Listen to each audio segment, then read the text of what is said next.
na nangangarap upang ang buhay ko ay hindi na maghirap. Sa aking paglalakbay, Diyos ang aking gabay. Utang ko sa Kanya ang aking buhay. Sa aking mga magulang, aking ama at ina, lubos aking pasasalamat sa inyong dalawa. Ako'y suportado nyo sa aking pag-aaral upang ang buhay ko ay maging marangal.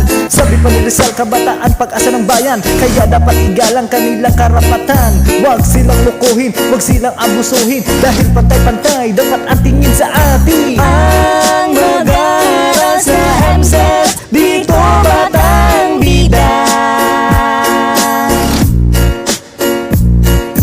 Ang mag-aaral sa MSES, dito Batang Bida.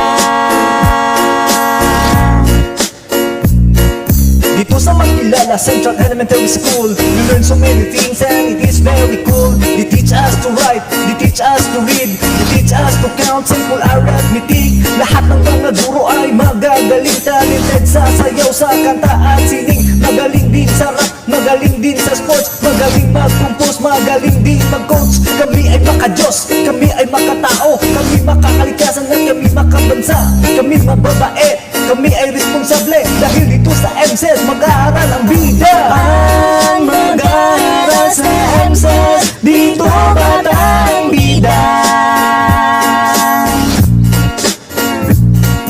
Ang mag-aaral sa MSES, dito Batang Bida. Ito ang misyon ng aming paaralan, na bigyang halaga ang mga mag-aaral. Turuan ng mabuti at protektahan, ibigay ang lahat ng kanilang karapatan. Na mag-aral, matuto, magsulat, magbasa, magbilang, sumayaw at kahit na kumanta. Ihanda ang mga bata sa anumang hamon, malampasan ang pagsubok sa takdang panahon. Kaya gagawin namin ang paraan, ibigay ang the best sa mga mag-aaral. Lahat ay tulong-tulong tayo'y magkaisa, dahil dito sa MSES, bata, bida ka.